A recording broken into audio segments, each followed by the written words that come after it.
दोस्तों, क्या कभी आपने किसी भूतिया जहाज या विमान के बारे में सुना है? अगर नहीं तो शायद आप ईस्टर्न एयरलाइंस की फ्लाइट 401 के बारे में नहीं जानते होंगे। फ्लाइट 401 को भूतिया जहाज के नाम से भी जाना जाता है, और ऐसा क्यों, ये जानने के लिए आपको इस वीडियो में अंत तक बने रहना पड़ेगा।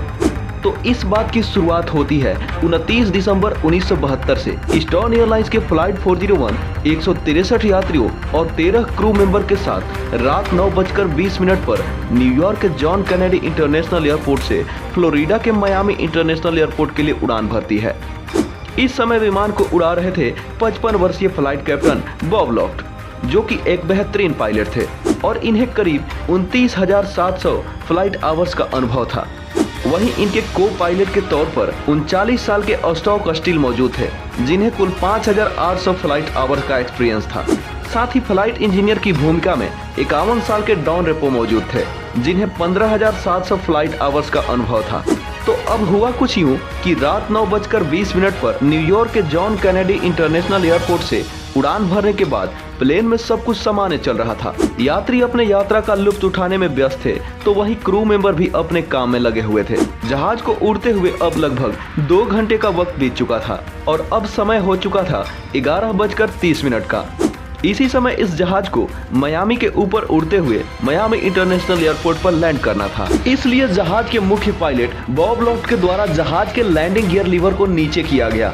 आपकी जानकारी के लिए बता दें कि लैंडिंग गियर प्लेन को टेक ऑफ और लैंडिंग के दौरान मदद करता है, और लैंडिंग गियर के खुलते ही नोज गियर नाम के इंडिकेटर का रंग हरा हो जाता है। लेकिन यहाँ कुछ अलग हुआ। दरअसल को पायलट स्टॉक स्टील ने जब उस इंडिकेटर की तरफ देखा तो वहाँ उन्हें कुछ हैरान कर देने वाला नजारा दिखा। दरअसल लीवर के नीचे होने के बाद भी ये इंडिकेटर जला ही नहीं था।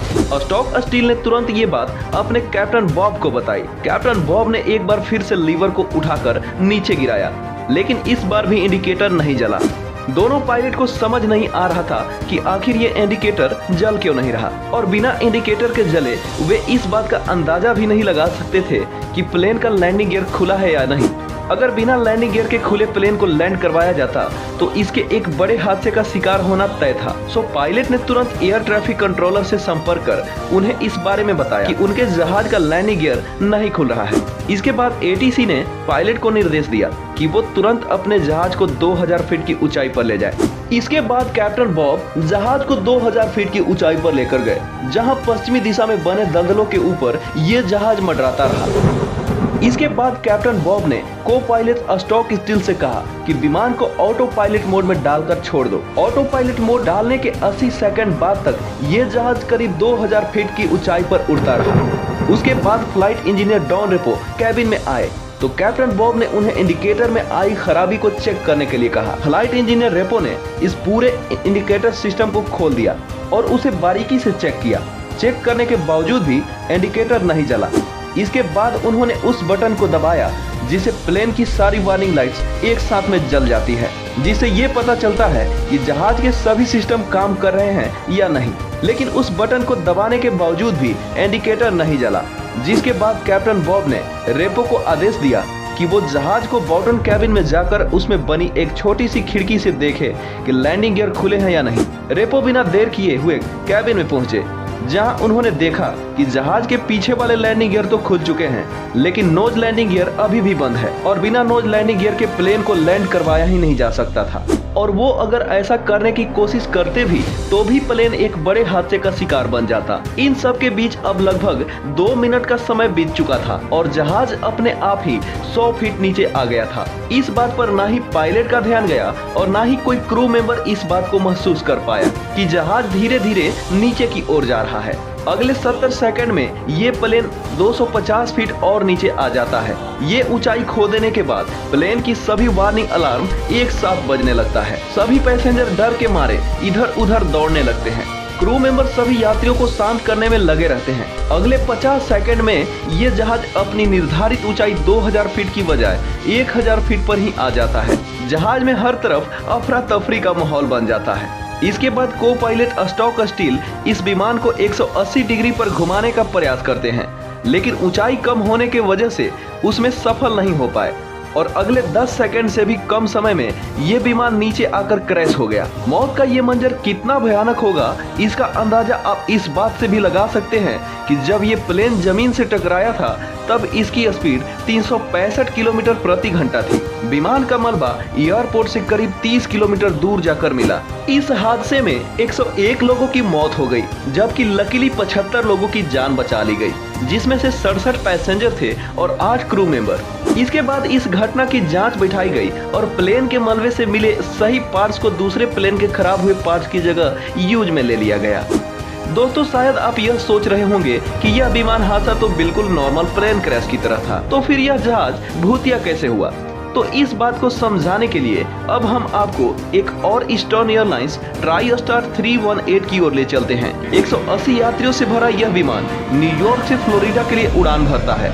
उड़ान भरने के कुछ देर बाद ही इस विमान की एयर होस्टेस फेम मेरीवेदर अपनी सीट से उठती है और फूड स्टोर की तरफ जाती है। फूड स्टोर में जाकर जैसे ही मैरी ने खाना गर्म करने वाले ओवन की तरफ अपना हाथ बढ़ाया तो सामने का दृश्य देखकर उसकी सांसें थम गई। मैरी चीखना तो चाहती थी, लेकिन उसकी चीखें गले से बाहर नहीं निकल रही थी। अब आप भी सोच रहे होंगे कि मैरी ने आखिर ऐसा क्या देख लिया कि वो इतना ज्यादा डर गई। दरअसल ओवन के पीछे लगे शीशे में एक चेहरा दिखाई दे रहा था जो बेहद ज्यादा डरावना था। साथ ही उस डरावने चेहरे की आंखें भी हिल रही थी। मैरी उस चेहरे से कुछ कहना चाहती थी, लेकिन उसकी आवाज निकल ही नहीं रही थी। अंत में डर के मारे मैरी ने अपनी आंखें ही बंद कर ली। फिर कुछ देर बाद उसने आंखें खोली तो सब कुछ सामान्य था। वो चेहरा भी अब वहां से गायब हो चुका था। मैरी ने सोचा कि शायद ये सब उसका वहम हो, और ये सोचते सोचते मैरी ने जैसे ही एक बार फिर से अपना हाथ ओवन की ओर बढ़ाया तो वैसे ही वो चेहरा एक बार फिर उसके सामने आ गया, और इस बार उसकी आंखों की बजाय उसके होठ हिल रहे थे। ऐसा लग रहा था जैसे ये चेहरा मैरी को कुछ बताना चाहता हो। मैरी को भी कुछ देर के लिए लगा मानो वो किसी और दुनिया में ही आ गई हो, लेकिन अपने आप को संभालते हुए मैरी सीधा विमान के फ्लाइट इंजीनियर के पास पहुंची और उसे ये सारी घटना बताई। एक बार के लिए तो फ्लाइट इंजीनियर को भी मैरी की इस बात पर विश्वास नहीं हुआ, लेकिन जैसे ही वो मैरी के साथ फूड स्टोर में पहुंचता है तो उसके भी होश उड़ गए, क्योंकि वो चेहरा असलियत में ही शीशे में दिखाई दे रहा था। और अब की बार तो यह चेहरा बोल भी रहा था। फ्लाइट इंजीनियर और मैरी दोनों को ही वो चेहरा बोलकर चेतावनी दे रहा था कि सावधान रहो, इस जहाज में कुछ ही देर में आग लगने वाली है। इतना कहते ही वो चेहरा एक बार फिर वहां से गायब हो गया। मैरी को अभी तक समझ में नहीं आ रहा था कि आखिर ये चेहरा किसका है, लेकिन फ्लाइट इंजीनियर ने इस चेहरे को तुरंत पहचान लिया था। दरअसल ये चेहरा फ्लाइट 401 के क्रैश में मारे गए फ्लाइट इंजीनियर डॉन रेपो का था। जी हाँ, सही सुना आपने, उन्हें चेतावनी देने वाला कोई और नहीं बल्कि डॉन रेपो का भूत ही था। इसके तुरंत बाद फ्लाइट इंजीनियर और मैरी ने सभी क्रू मेंबर और पायलट को यह बात बताई, लेकिन किसी ने उनकी बातों पर विश्वास नहीं किया। लेकिन इसके बाद फ्लाइट जैसे ही आगे बढ़ी तो मैक्सिको के पास पायलट को जहाज के इंजन में कुछ गड़बड़ी महसूस हुई।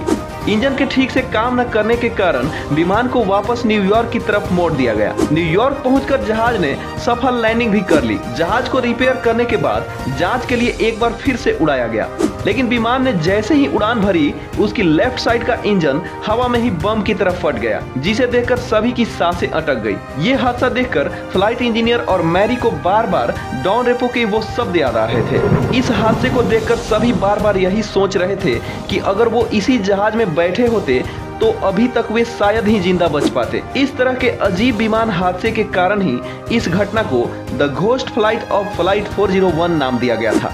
और इतना ही नहीं, सन 1978 में इस घटना पर द घोस्ट ऑफ फ्लाइट 401 नाम से एक मूवी भी बन चुकी है।